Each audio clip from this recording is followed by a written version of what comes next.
Hello YouTube family, welcome back to the channel. Today I have a short and sweet but very educational little video for you about how to grow your upper, lower, and side booty cheeks. When I first started weightlifting, I was very much that gal that would just go into the gym, select like anywhere from 7 to 9 really good lower body exercises, just go pretty much ham on all those exercises. Like I would do like 4 to 5 sets of every exercise, anywhere from like 10 to 15 reps of every exercise, and I would literally leave the gym on leg day feeling absolutely exhausted. If you select a variety of the right exercises and you're training close to failure and your intensity is at a good level, you really don't need to be doing more than like 4 to 5 exercises in a leg day. So basically, when we're speaking of the glutes, we have 3 main muscles that make up the glutes: the glute maximus, the glute medius, and the glute minimus. The glute max is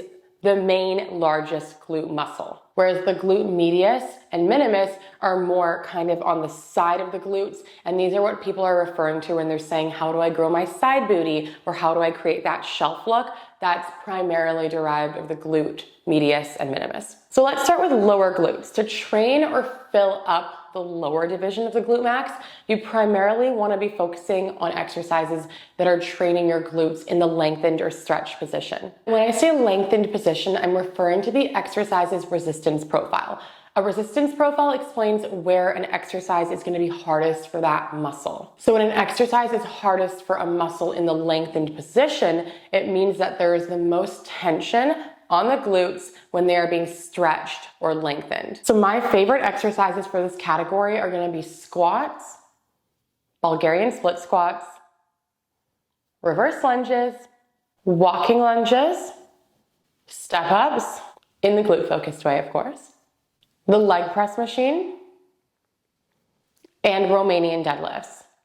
So all of these exercises are going to be training your glutes really well in the lengthened position, because when you think about how all those exercises work, is the glutes are being the most challenged at the bottom of the exercise when the glute muscle is being stretched or lengthened. Obviously there's overlap, like just because I'm saying these exercises are great for the lower glutes doesn't mean that you won't be getting any like upper division of the glute max or glute medius when you train these. For example, a reverse lunge, a walking lunge, or a step up are still working your glute medius, because your glute medius has to work quite hard to stabilize your pelvis in these unstable positions. But I'm just primarily referring to the main part of your glutes that's going to be getting more biased when you do these exercises. Okay, then we have our upper glutes. And our upper glutes is referring to the upper subdivision of the glute max, as well as the smaller glute muscles called the glute medius and minimus that kind of sit more so on the side of our glutes. Exercises that train our upper glute division really well are going to be exercises that train the glutes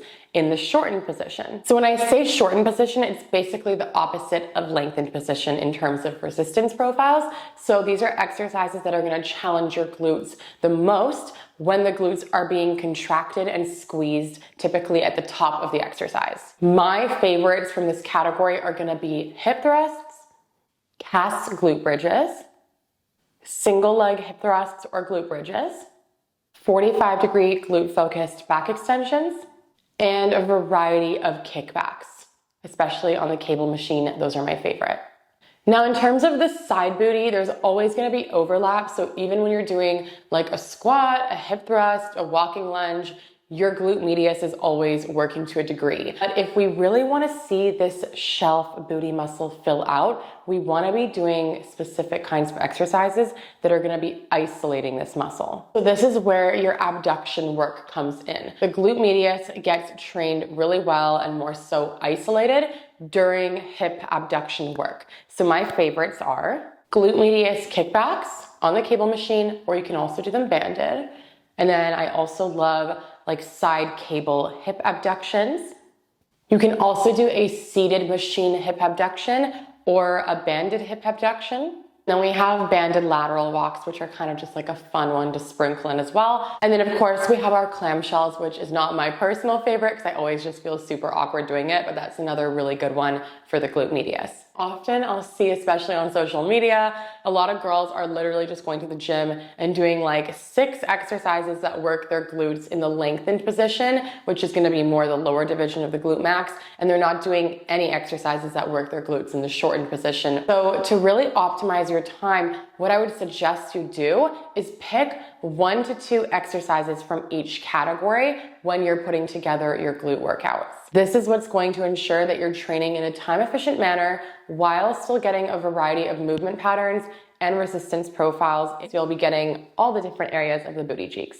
Just quickly before I end, let me share a quick little idea for a 4-exercise glute focus session that would be training a little bit of everything. You could start with a Bulgarian split squat. This is going to be training your glutes in a knee dominant pattern, and it's going to be primarily focusing on the lower division of the glute max. Then we could do something like a hip thrust, which is primarily going to be training your glutes in the bridge pattern and in the shortened position, which is going to be getting more of the upper division of the glute max. For the 3rd exercise, we could do something like a Romanian deadlift, which is going to be working your glutes in a hip hinge pattern and primarily focusing again on the lower division of the glute max. And then we could finish off with a hip abduction exercise, like a seated machine hip abduction, to isolate the glute medius and minimus a little bit extra. And again, working the glutes in a shortened position, so this is going to be more upper glutes as well.